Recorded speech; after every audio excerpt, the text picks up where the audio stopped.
Dice Tower Tonight, episode 57. Short and sweet. Welcome to Dice Tower Tonight, a video cast about board games and card games, and especially the people who play them. On tonight's show, come gather round the board game family table as we share some of your heartwarming holiday gaming stories. Also, we talk about some recent play sessions, and we answer questions from the audience live. I'm Eric Summerer, and joining me now, the cranberry sauce to my homemade stuffing, Crystal Pisano. I like it. So who's the turkey then is the question. And it's Tom, right? Obviously. Yes, why is that even a question? Yes, of course. His name is Tom. That's the only reason that he's the turkey, I'm sure. Yeah, that's pretty much how that's going to work. So which cranberry sauce do you prefer? The jelly in a can or the more natural cranberry sauce?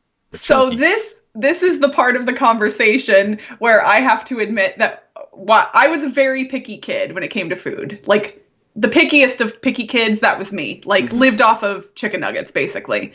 And as I have become an adult, I have expanded my palate significantly.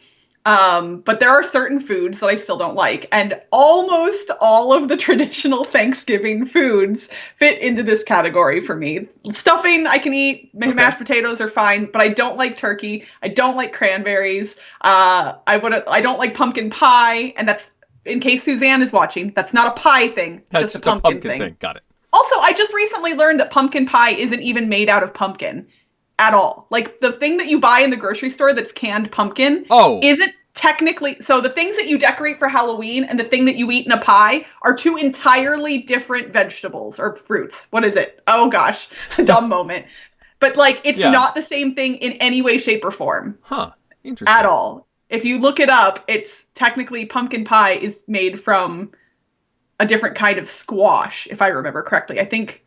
It's a specific kind of squash. Right. I don't know. It's another I learned this gourd. recently. Yeah, and I was just like, wait, then why are we calling it pumpkin pie? I don't know. Yeah. I guess you could call lots of gourds pumpkins, I suppose, if you really wanted to. There's probably several varieties of pumpkin, and this is just one of them. But yeah. Right. My family always got something called spiced apple rings. They're, apple it came in a jar. And it was some sort of like sugar syrup, basically. But it was a sort of a cinnamony, sweet sauce. And we loved those things. I can't find them anywhere. But spiced apple rings is a favorite. I think I kind of remember them. And I remember them mostly being uniform in size. I think, like, it didn't feel like the whole apple was in there. So what happened to the rest of the where's apple? Where's the rest of the apple? There's, like, lots of, like, tiny apple ends and whatever just sitting around rotting and being wasted. Probably. That's why you can't actually get them anymore. There was all the backlash toward the spiced apple ring container. The holiday thing that was traditional in my family that's not necessarily normal elsewhere was something that we called cottage cheese salad, which sounds gross. But, like, there's a lot of variations of this thing in the Midwest. Like, there's other names for it, too. I think ambrosia salad is a common name and some others. Okay. It's basically cottage cheese, Cool Whip, packaged Jell-O mix, so like cherry Jell-O mix, canned pineapple, and I think that was it for us. Like, some people mix other fruits in there. Yeah. It is delicious, and it turns this bright pink color because of the Jell-O, and it's sweet and wonderful, and it was my favorite part of any holiday meal growing up because I was so picky, and it was like one of the few things that I really liked. So, as a few people in the chat have noted, we are early today. That's because, Crystal, you're catching a flight as soon as we are done with our show, and we want to make sure you can get to see your family for the holiday. And so we didn't want to skip tonight. We wanted to make sure we got an episode and got to hang out with everybody. Thank you all for joining us and for interacting on the chat. So what is on the agenda today, Crystal? What are we talking about? Well, we're going to talk about some games we've played recently, like we usually do, and we're not doing a trivia game this evening, which I know the chat might be bummed about, and honestly, I am too. It's one of my favorite parts of the show, but since we are kind of trying to do an abbreviated stream, it was one of the easier things to cut out. And then we are actually going to be sharing some stories that some Dice Tower listeners submitted to us, some family gaming anecdotes, if you will. We solicited responses from people on Board Game Geek in the Dice Tower Guild and on the Dice Tower Facebook page. So if you are not a part of either of those things, make sure you go join the group on Facebook and join the guild on Board Game Geek, because you might get to submit something for a future episode when we do solicit for these types of things.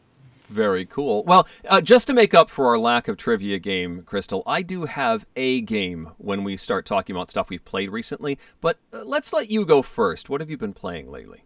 Okay, well, so can I actually pause 2 seconds before I tell you what I've been playing to show you what I just got in the mail? I will allow it. Okay, so I haven't played it yet because it literally showed up an hour ago, and it wasn't supposed to arrive till Monday. Okay, so a surprise game. I found something on eBay that I've been looking for a little while. It is an out-of-print game designed by Rob Daviau, who everybody I'm sure in the chat knows. And I've been looking for it for a while, and now I have it. Oh, it is wow. Monopoly Tropical Tycoon. That is awesome. I have played is... many editions of this, or many games of Tropical Tycoon. I am very excited. Everyone says that this is the best version of Monopoly, and it is designed by Rob Daviau, so he's got his pedigree behind it. It is a DVD board game, which I love the novelty of that kind of thing anyway, so I'm super excited. It's got like a hologram. It's like, you hear that? It's it's that hologram material. I don't know if it comes through. It probably doesn't come through in the camera. So it's lenticular technology. Yes, that is definitely like the ship. His little boat moves. I don't think I can get it to show up on camera, probably. I can kind of see it, yeah. A little bit. It's pretty neat. I'm excited to give this a try. Includes exotic gold-toned die-cast tokens. So fancy. Wait, that's better than my edition, I think. I've got the boxed version. For $22, including shipping on That's eBay, amazing. Eric. $22. I'm so excited. Okay, so enough of what I haven't played. Let's talk about what I have played. Sure. I am going to attempt to share my screen so you all can see a picture, because this is not a game that I own. It's just a game that I played recently. And it's going to make me share this screen, so I have to move it over here. Let's see here. Move the Skype window. Let's see if that'll work. You should be seeing a picture of a game. If I add it, which I will do right now, there we go. So this game is actually known by a few different names, and the version that I played is an out-of-print version called Uluru. I don't know if I'm pronouncing that right. It's Uluru is the name of the game. But there is another edition that you're looking at here on the picture that looks functionally the same, called Pelican Cove. So have you ever played the game Dimension, Eric? That's the one with the stacking of the balls into a pyramid, right? Yes. Yeah. So, have you played either Pelican Cove or Uluru before? Sounds familiar, but I can't picture it. Okay, so this is what Uluru looks like, and it functions almost identically in mechanics to Dimension. So on that board in the center there that you see, there are a bunch of rule cards that must be followed. And then every player has their own player board with the pelicans or birds of each of the colors. You flip over 8 of the cards, and then you have to try and arrange the birds to meet all of the rules. Just like in Dimension, how you're arranging the balls to meet all of the rules. So if you're looking at the board, that's the example here. If you look at the blue bird, the card below it shows that the blue bird has to be next to the orange bird. Or let's see, the artwork on these cards is different than in the edition I played, but on the far left, the white bird there, it says it has to be on either the side with 1 spot or the side with 2 that's right next to it. So you basically just have to arrange all of the birds to meet as many of the rules as possible. For every rule you break, you lose a point, and the person that has the least negative points at the end of the game wins. So it's very simple and straightforward, but for people who like spatial type puzzles, really enjoyable. A friend of mine found a copy of it. I'm going to stop sharing my screen if you want to switch back to me. Swoop. That's my stop sharing noise, apparently. So yeah, I really enjoyed it. I like Dimension, and another friend of mine, Dimension is her favorite game. So when we were playing this one, all I kept thinking was, oh gosh, Elissa is going to love this. So I'm excited to play it with her in the near future as well and see if she likes it just as much. But for people who like spatial puzzles, I think this one's neat. Oh, and it does have rules, at least in the edition I played, to make it so kids and adults can play together. There are cards that have rules that are harder than others, and you pull the easier rules out and use those, and the kids follow those rules, and then the adults have harder cards that they have to follow. So it kind of helps level the playing field. And I like when games do that, because this is definitely a kid-friendly game, but if adults and kids are playing together, the adult is going to have an advantage, obviously. Very cool.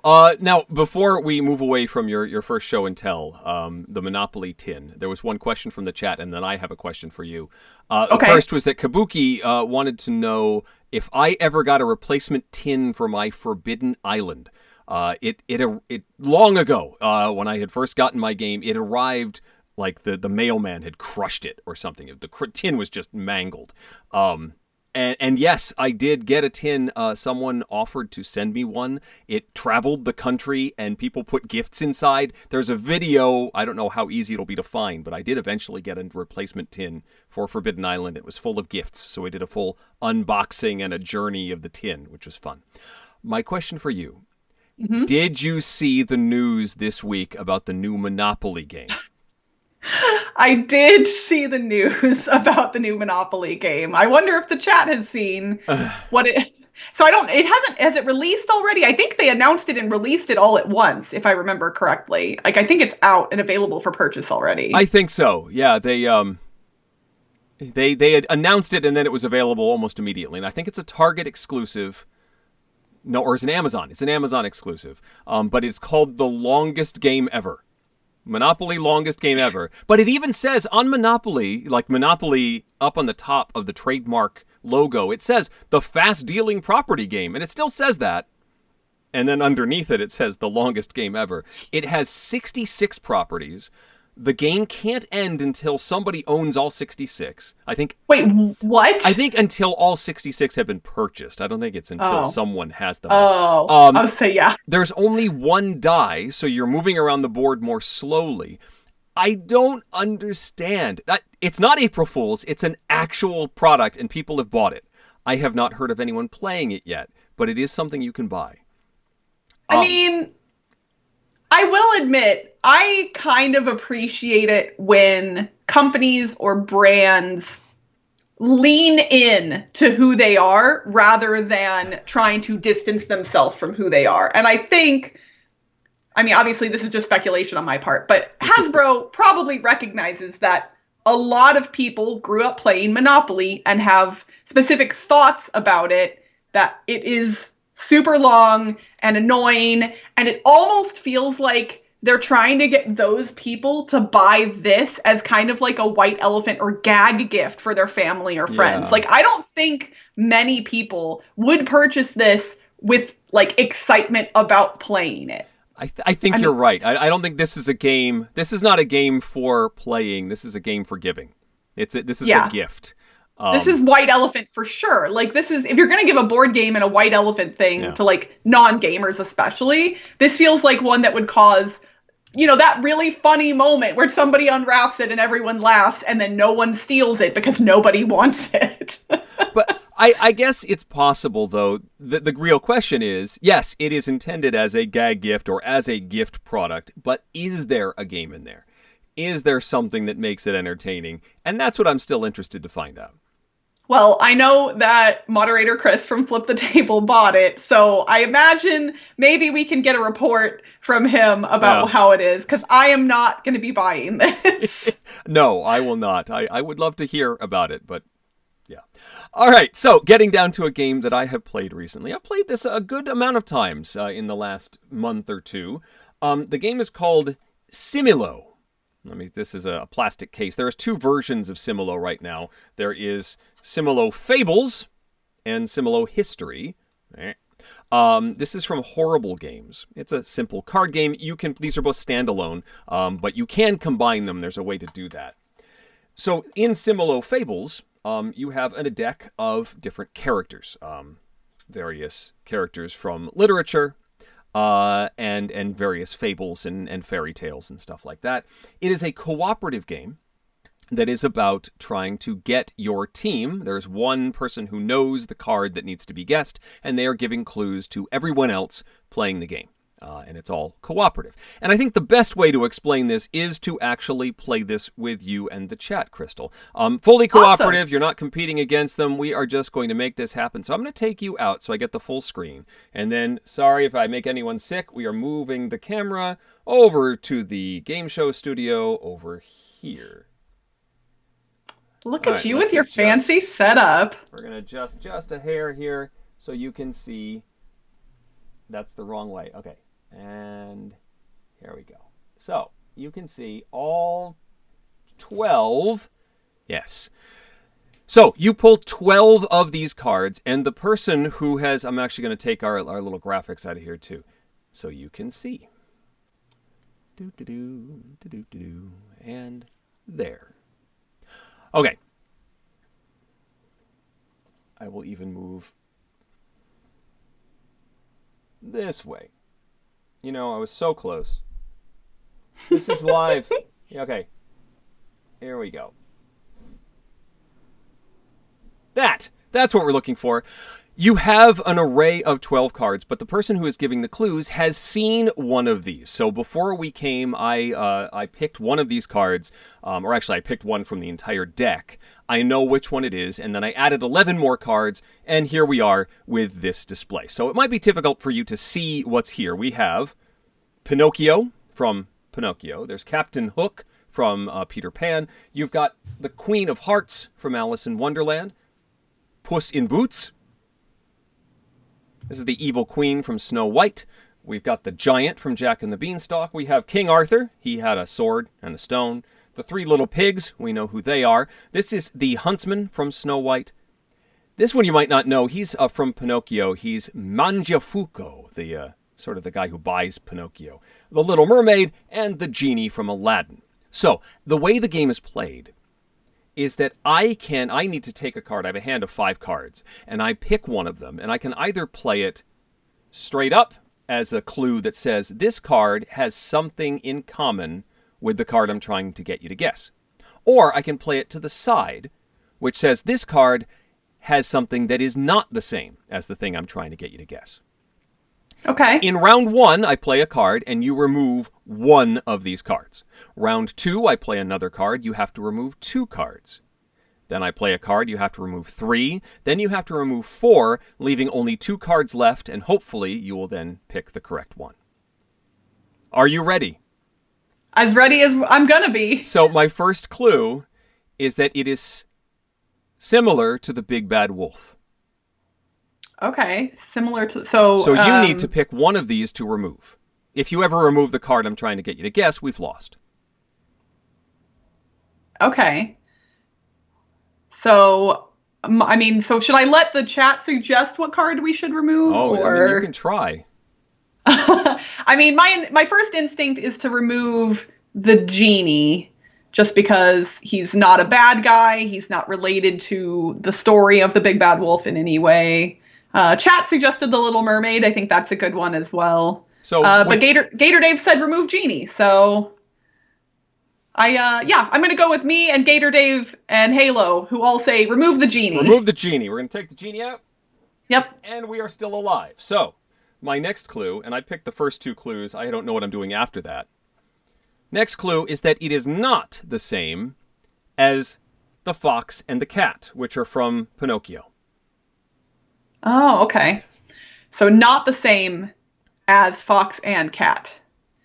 So that would mean we want to remove Pinocchio and Manja, whatever his name is. Mangiafuco? Mangiafuco. You'd like to remove both of those? I would like to remove both of those. Pinocchio and Mangiafuco are out, and we are still in. So now I have my hand of 5 cards, and now I know a little bit more about what you've picked. I think we're going to... And I'm going to let the chat contribute on this one. So we're going to have to remove 3 cards this time? We have to remove 3 cards. Okay, chat, I'm going to need your help this time. So you're going to have to help me figure out which cards to remove. I'm going to say Not like the Cheshire Cat. Not like the Cheshire Cat. Okay. So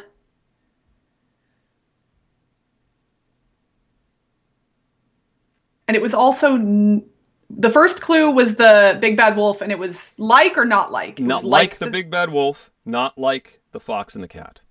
Okay. So I am assuming that we're talking about a bad guy at this point. Like that's what we're going to want to get down to at some point, and we have a few of those in here still. So if we're saying not like the Cheshire Cat, then I would assume the other cat that's visible, Puss in Boots, is probably out, and it looks like chat is good on that as well. Puss in Boots remove, that's one. Yeah. Chat also says to, let's see, kill the pigs. I mean, we don't need to kill them, but yeah, let's, you know what? I'm just going to go with it. The chat says kill the pigs. Pigs are out. And, you know what? Halo suggested Little Mermaid first, and we thought about that one earlier. So yeah, let's ditch the Little Mermaid. And we're still alive. Okay. Now I have 4 cards. Let me draw one more, and now I'm not sure what I'm doing. Okay. I'm going to say, we've got, you have to remove 4. So we're only going to be left with 2 after this. I'm going to say, like Peter Pan.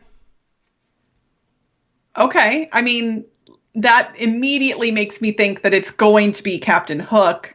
But I don't know if that's just the specific thing you're pointing me toward or if there is another one that I should be. I can't fathom that you would say that if it wasn't Captain Hook. So that being the case, I'm going to let the chat catch up here for a few seconds and see what they think about which 4 we should remove.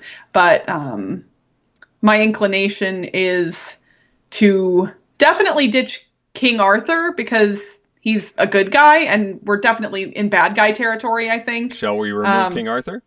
Let's take King Arthur out. Have we lost? Did I lose? Nope, you're good. Okay, I figured, but... All right, Mr. Nelson says remove the queens. So both of the queens are gone. Queen of Hearts, Evil Queen. One more needs to go away. Someone said to keep the huntsman. And since I want to keep Captain Hook, we're going to remove the giant. The giant is out, and we're still alive. So, okay. Keeping in mind all those 4 clues that we had before, I have to play one more. I'm going to say, not like the Tin Woodsman. Well, considering the huntsman and the Tin Woodsman both operate in the woods, I'm going to say that it is definitely Captain Hook that we were searching for. And Captain Hook is correct. I just drew this one, so that was nice. Lucky. I didn't know what I was going to do otherwise. And that is the game. Okay. You can play, if you play with multiples, with 2 different decks, you would set up the grid like I did, but I would give the clues with the history deck. Oh. As opposed to with the same deck. Which okay. I haven't tried yet, but it sounds interesting. I have had trouble with the history deck. I'm gonna move the camera now. Here we go again. We're back here, and it's me. And I'll adjust my camera after I bring Crystal back into the shot. I have I've had trouble with the history deck with my kids, because because they don't know the historical figures. There's a lot of far more obscure figures in there, and so they just don't quite get all of them.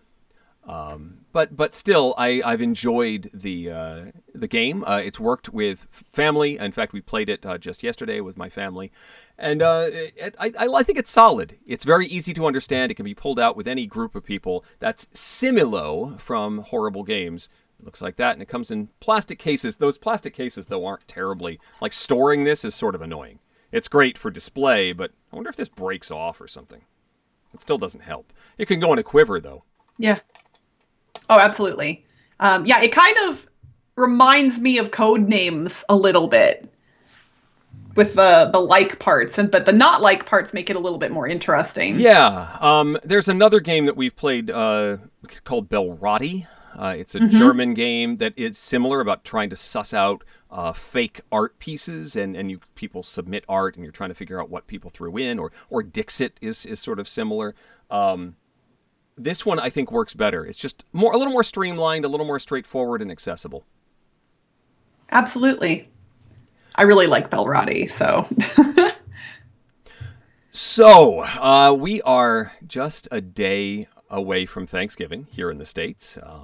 And that's a big holiday for gaming with, or not gaming, eating first, for being with family. And for me, the reason I say gaming is that Thanksgiving has always been sort of a gathering time for family to come and play games. In fact, I always tell the story that my wife's first experience with my extended family was at a post-Thanksgiving game day. We just threw her in with the Sharks, and here you go, meet everyone, and now we're playing gestures. Good luck. And so it's always been associated, at least in my mind, with playing games. And so what you suggested, Crystal, was going to our social media pages, Board Game Geek and our guild on Facebook, and asking for people to share their stories as well. Before you get to any of those, is there anything that we should talk about? Any stories that you'd like to share about heartwarming tales of gaming? It's funny because, I mean, I think like most people, when I was a kid, we played board games pretty regularly. And I don't specifically remember a lot of holiday gaming in my family, except for what's interesting is I actually remember we would usually on New Year's Eve every year, we would have my parents' best friends over to the house along with their kids who were my sister and I's best friends as well. That worked out real well when we were young, is they had kids very similar in age to my sister and I. But the kids would just kind of be playing games downstairs, but not necessarily board games. But the adults were always upstairs. They would get out the folding table and play card games upstairs. And I think I remember I would always kind of like go upstairs to see what they were doing and whatever else. And they were always like, no, kids in the basement, go downstairs. If the kids are going to be staying up that late, keep them away, kind of like nicely, obviously, not,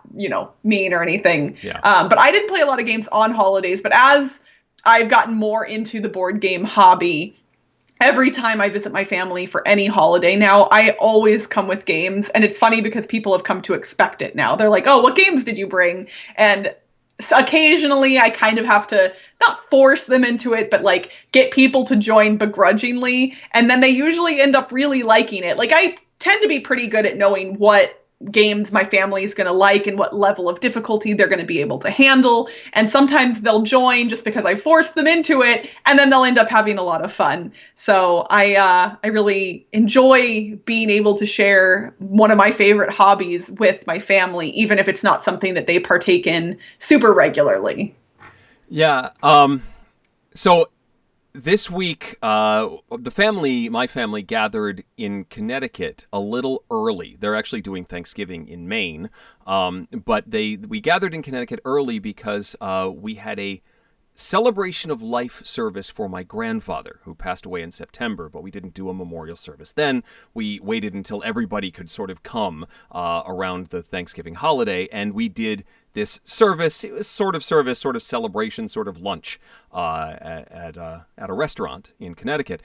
So Monday was that, and it was sort of a celebratory but still somewhat solemn occasion. And yesterday, the family came over to play games. And it was a nice, comforting.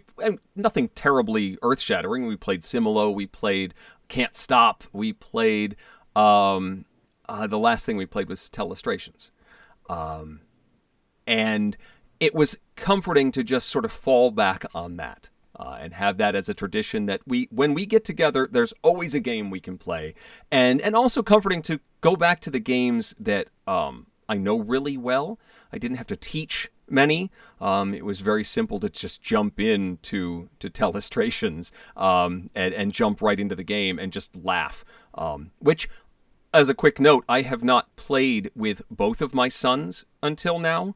My elder son always sort of threw things off, but now we have an 8-year-old and an 11-year-old in the circle throwing all sorts of... We had Holy Cow become eventually Martian going to church.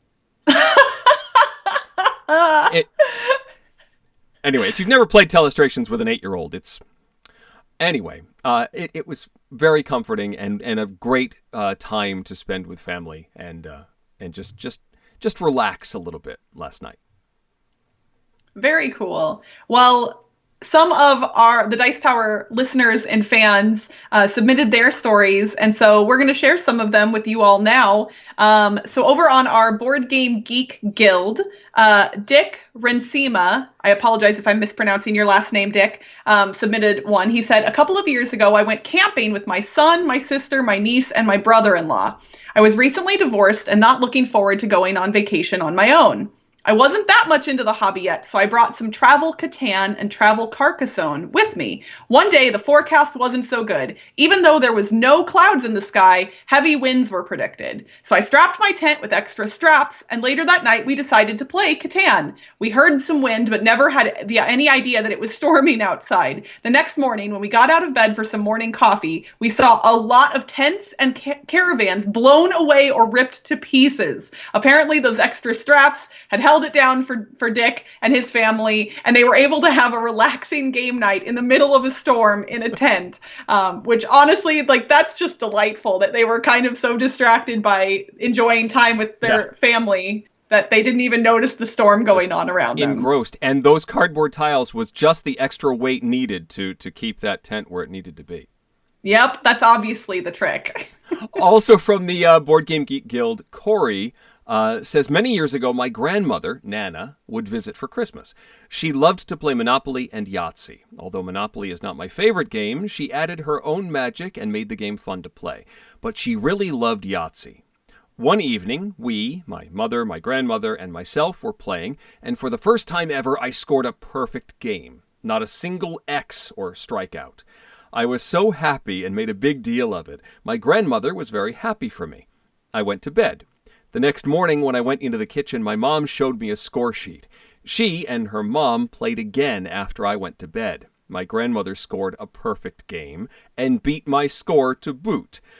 I made sure to congratulate her, and we laughed about it. She was such a good sport and taught me to be one, too. I miss playing Monopoly and Yahtzee with her. She has been gone for over 16 years now. I wish I could wake up one morning, go into the kitchen, and find a perfect score sheet waiting for me. I would not hesitate to break out Monopoly, Yahtzee, and sit down for a session with my original game partner.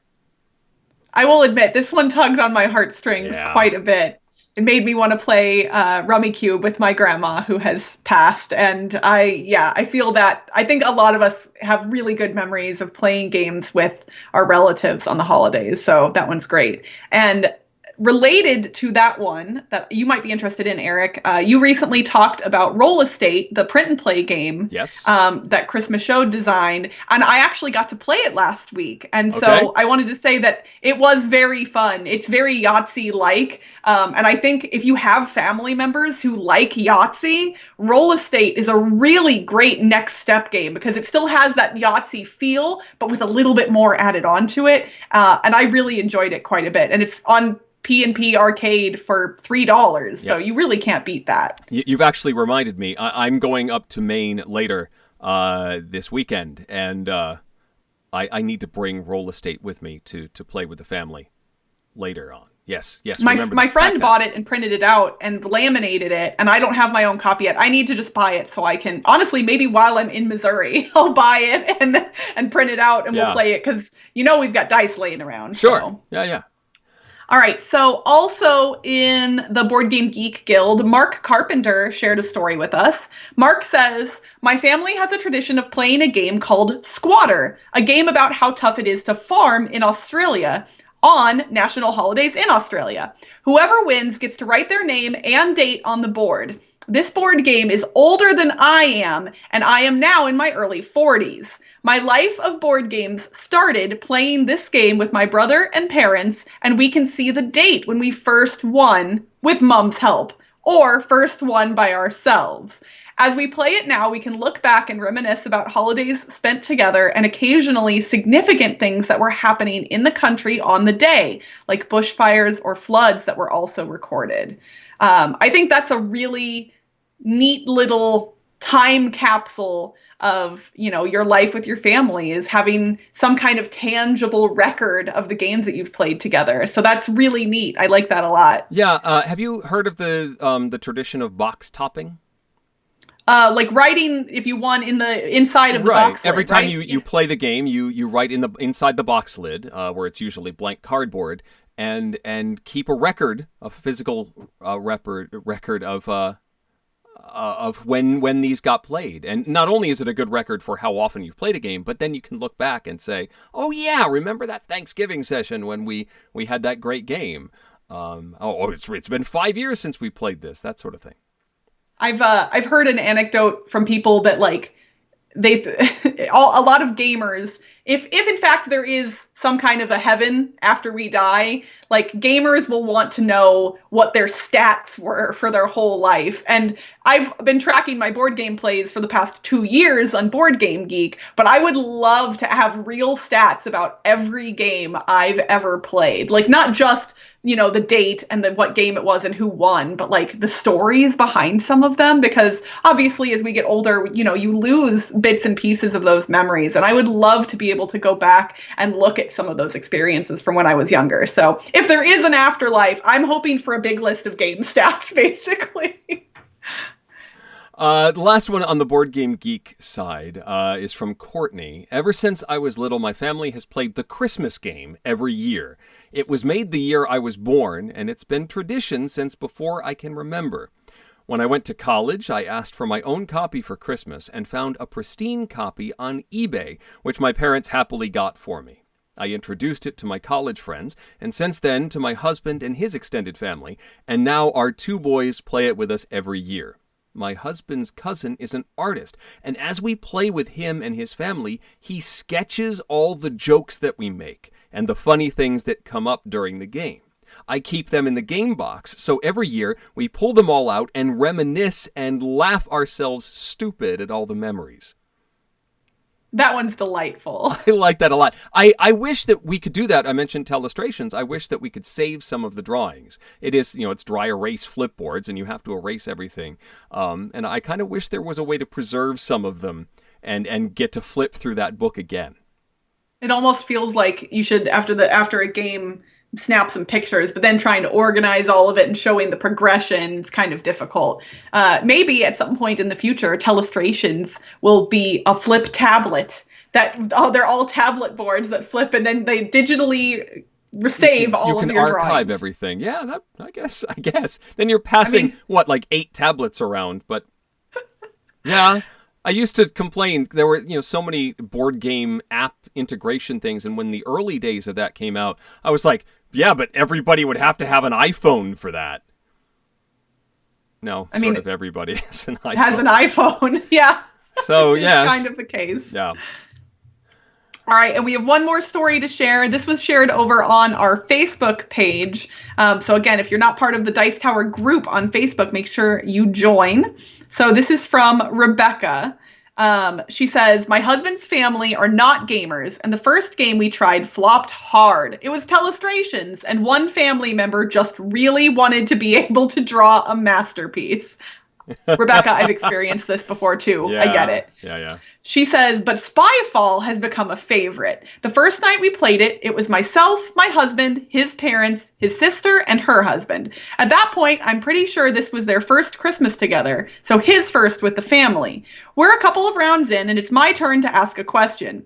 So I ask my father-in-law, is this somewhere you would go with Jason? And just to clarify, so she's asking her father-in-law about where she would go with, I believe, her husband, right? I think that's who Jason is. Jason's the sister's husband. Oh, Jason's the sister's husband. So right. It's the father's son-in-law. Yes. Yeah. Okay. Oh, the husband. Yes. So he thinks for a second and says, sure.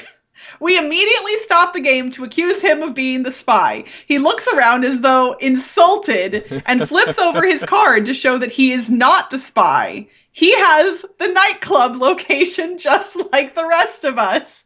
We've never stopped teasing him about going out clubbing with his daughter's husband. That's a family joke that would just persist forever. That would be That's fantastic. It's funny because like I have to imagine that if you're the father in this situation, you have to think about it. You're like, well, if I say no, if this is the son-in-law's first Christmas with him, if I say no, will he be sad or offended that I said I don't want to go to this place with him? So I'm just going to say, sure, why not? We'll go to the nightclub together. That sounds lovely. Like that's what I'm imagining happened here, and I love it so much. That is really good. So that is a great one. That's all that we have as far as submissions on our various posts. But if you have a story that you can briefly tell in the chat, we'd love to talk about that. Yeah, I know that 200 character count restriction is going to make it tough. Not a lot. But if there's a question that you'd like to ask Crystal or me about our holiday gaming or anything you'd like, really, we'd love to answer that. And we'll wrap up before too long so Crystal can catch her flight. I did see a couple of questions go by. Kabuki asking, ever play a game using an app on someone's phone and they keep getting calls or texts or notifications? Has that ever happened to you? I mean, I am that person because I have notifications turned on for like everything, but I'm admittedly like if we're using it for something, like we actually were watching a rules video for a game we played and I just swipe them up, swipe as they appear, and they tend to not like mess up anything too much usually, but I can see how they would get annoying. So it's tough because I know other people don't like notifications, but I honestly, if I don't want to look at them, I just ignore them. Another question that flew by, did I ever get my suitcase? This was after Essen, I guess. It was the Wednesday after I got back, and my luggage had not arrived yet. I think this was 4 weeks ago, almost a month ago now. Yes, my suitcase arrived. It arrived almost immediately after the show. We finished our broadcast, and as soon as we logged off, there was a ring at the doorbell. It was 10:30 at night here, in the dark. Like all of our lights were off outside, and this rep from Aer Lingus dropped off my suitcase. But I did get it, and all of the games were intact and a little jostled, but otherwise okay. But they didn't even tell me it was coming. Like, I had just gotten a notification that said, "We're still looking for your suitcase," and then it arrived. It had been on the plane the whole time. Whatever. It doesn't matter anymore. I've got the games, slowly playing my way through them. All good. Very exciting. Let's see. Well, so not related to something in the chat, but Eric, you know that I love Funko Pops, and we've talked about Funkoverse on the show before. Yes. Did you see the new set? So this is not Funkoverse related yet, I hope. But did you see the new Funko Pops that got announced today? I did not, no. I'm going to just hold my phone up to the screen because they're doing The Good Place, Eric. They're doing The Good Place. Oh, no. I have not wanted like an entire set of Funko Pops in a while, and they're all delightful. Chidi is holding a philosophy book. Janet is holding a cactus. Eleanor is holding frozen yogurt. It is just delightful. I'm so excited about these. I literally, the second I saw them tweet about it, I was like, okay, and now how do I convince Funko to put this in Funkoverse, because these characters would be great in Funkoverse too. Oh my goodness. Yeah, I mean, I don't own any Funkos, but that makes me want to. I own too many Funkos. I don't need more, but I'm gonna buy all of those. I just am going to. I don't have anywhere to put them. I mean, I could turn the camera around. You could see all the crud that is all in front of my desk. There is no room. No, there's a reason that the cameras don't move. They stay right where they are. There's not a space for Funkos, but I want them.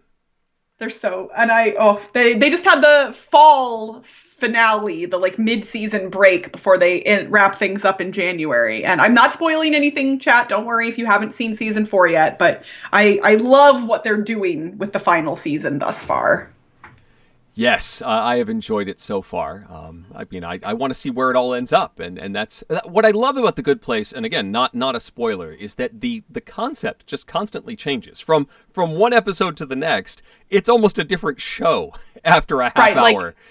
so many of the episodes would be like series finales on other shows. Yes. And they just keep going and going and going and going, and it just gets better and better. And I'm very curious. Also, I did not know until recently that the very last episode, which is going to be January 30th, is going to be 90 minutes long.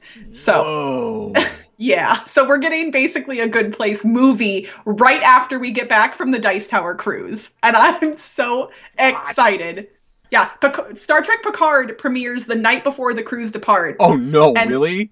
I'm watching it on my phone in my hotel room if I have to. I'm not waiting a week for Picard. Oh, man. And then, maybe we could do a watch party. Yeah, I wonder. There's supposed to be a gaming party that night. No, it starts at noon, so we can get all our gaming done in the afternoon and then play later or whatever. So interesting. I didn't know this until recently either. I believe it starts at noon. This is what I was told, and is why I am taking a red eye into Florida. So, okay, yes, I think that's the case, at least for what I've heard. But regardless, yes, Picard right before Good Place finale, right after the cruise. Okay. My mindset is not on the cruise yet. I probably should be. I think we're supposed to register and start making selections of, excursions and drink packages and stuff. I haven't done that because I'm focused on PAX, which is next week. And I'm not. Are you ready for PAX? I mean, you're there too. No, I'm not ready for PAX. I have multiple emails that I need to follow up on, and I have not figured out my schedule appropriately yet. I am a bit frazzled, especially because I'm going to be traveling this weekend, so I'm not going to be able to do it then. Basically, this is that part of my life where I go, I wish I wasn't a procrastinator, and then I just get everything done somehow magically anyway, and it'll all be fine. This is fine. It's all fine. Yep, as the room burns around us. It's great. This reminds me, we're talking about Kristen Bell's show, The Good Place, and also This Is Fine, which is a line from Frozen 2. Have you seen the film yet? I have not. I tend to generally, if I'm going to see a movie that is geared toward children primarily, I either don't see it in theaters at all and I wait till it comes out later, or if I do see it in theaters, I tend to wait till it's been a few weeks and the crowds have kind of died down. I love that children love these movies, but if I'm going to see a movie like that, I really want to enjoy it and appreciate it and not necessarily be distracted by lots of children. So I let them have the first few weeks and I go later. That makes sense. I've traditionally gone to, I like the 10:30 show, and then you can go to lunch afterward or something. But we did, my son's 6th grade class just said, hey, everybody, let's buy tickets to the 7:30 show, which was better because it was older kids. It wasn't a whole lot of really young kids because that's, heading into bedtime. They shouldn't be up that late. And so it was much more of an older crowd, even though they were, 6th graders. Right. But still, a more appreciative, quiet crowd, which was, I liked. But okay. I really enjoyed the movie. I think the soundtrack is really good. And my 2 boys said it was better than the first one. But they aren't gigantic fans of the first one. They've mellowed a little bit on the dislike, but Let It Go is not something that my son likes. But this movie they've enjoyed. It seems like, from what I've heard, people who are parents generally get a lot of enjoyment, not just out of seeing those movies, but seeing their kid see those movies, seeing the joy and delight on their kid's face. And since I don't have kids, I think that's why I tend to go to the less crowded versions of the movie. I mean, I enjoyed it too. Forget the kids. I liked the movie. It was all right. Well, I do want to see it, and I did like Frozen, so I am excited to check it out. And honestly, at this point, anything Kristen Bell does, I would like to support because she's just a delightful human. I did see. I forget who asked it. Someone asked if A Christmas Story is part of your holiday tradition.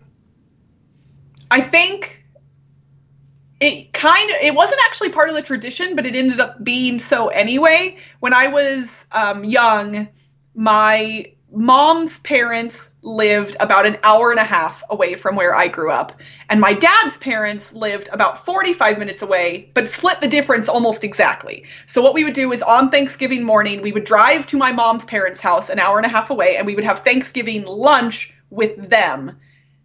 Eat the big meal at their house and do whatever. And I think A Christmas Story, the marathon that's on TBS, is that when it's on? Is on Thanksgiving? I think so. Or is that makes on sense. Christmas Day? I feel like that's a Christmas thing. I don't know. I remember us putting on TBS just in the background and having A Christmas Story playing. And then we would drive in the afternoon to my back 45 minutes to my dad's parents' house, have another large meal there, and then drive home that night. And so it was always a little bit of driving, a lot of food, and a lot of fun. And we did that for both Thanksgiving and Christmas, so I could obviously be conflating those memories a little bit too. Sure. Christmas Story was never really a tradition in my house. We watched it a few times, but it wasn't the sort of thing like, we need to watch this every year, this is a tradition. I think I watched it much later, like it was one of those movies that people said, oh, you have to see this, and they'd quote lines to me and stuff, and yeah, I enjoyed it, but it wasn't, I didn't say, oh yeah, this is as wonderful as everyone made it out to be. It was one of those situations where the hype sort of overwhelmed the movie for me. I'd much rather watch A Muppet Christmas Carol or something like that. I mean, technically, I don't think I've ever in my whole life sat down and watched A Christmas Story from start to finish, like actually paying attention to it. I have probably seen all of it in bits and pieces here and there, but I've never actually sat down and watched it. And yeah, at this point, like, Yeah. I mean, you could, once we figure out what day TBS is showing it, you could just pick a time and get it done. It's funny. It's almost like because it's a marathon, I'm like, oh, well, I could just watch it later, and then later never comes. Something like that. Yeah, or like, you turn it on and it's in the middle. It's like, well, I kind of want to watch it from the beginning. I'm not going to watch the end and then the beginning. Right. It's not Memento. Yeah. Oh, gosh. I've only seen that movie once, and I definitely need to watch it again, because the one time is not enough. I'm sort of browsing around. Everybody's talking about their favorite Christmas movies now in the chat, which is great. I mean, there's lots of great ones out there. But I don't know if I'm seeing too many other questions. It looks like we're probably about ready to wrap up then. Not to mention that you, again, have a flight to catch. So before we hold you up too much, we should probably wrap things up. Well, thank you, chat, for being here with us tonight. We always appreciate you being here. And we really appreciate every time you click that little thumbs up button below the video. It helps with YouTube's algorithms, which are ever changing and impossible to keep up with. Yeah. But every little like really, truly does help. So please, if you don't mind, before you leave, click that like button. And most importantly, even more importantly than that like button, I hope that all of you have a really wonderful week, whether that is here in the States celebrating Thanksgiving, or whether that is if you are abroad, just having a normal week at work. I hope the weather is kind to everyone, yes, including myself, since I'm going to be on an airplane this evening and on later this weekend. But really, we appreciate you all being here. We are thankful that you all join us for this show every 2 weeks. You all are the reason we do this show. And so thank you so much from both of us. Ditto. Yes, absolutely. All right. Well, we will see you again in 2 weeks. Our next episode will be on December 11th. That'll be 6 days before my birthday. So that's fun. Okay. Yeah. And so, yeah, please join us again at our normal time on December 11th. That is 6 p.m. Pacific, 9 p.m. Eastern. But until then, I am Crystal Pisano. I'm Eric Summerer. And you've been watching Dice Tower Tonight. Thanks for watching. Promotional consideration has been provided by game publishers in the form of review copies of games. Crystal and I will see you in 2 weeks for another installment. Our show is supported by viewers like you. Thanks. Dice Tower Tonight is produced by Crystal and me with assistance from Tom Vassell, Mike Delisio, Roy Kennedy, and Rob Searing. Our generic brand Febreze provided by Descent. Timothy Pinkham composed our theme, and hosting is provided by Cool Stuff Inc., where you can find great games at great prices at CoolStuffInc.com. Give us your feedback on the Dice Tower Guild at Board Game Geek on Facebook or Twitter, or by emailing us at dicetower@gmail.com. And don't forget to visit the other shows in the Dice Tower Network. Find something new at dicetowernetwork.com. Until next time, from all of us at the Dice Tower, have fun gaming. Now I'm Happy hungry. Thanksgiving. Happy Thanksgiving, everybody! Gobble, gobble. Gobble, gobble.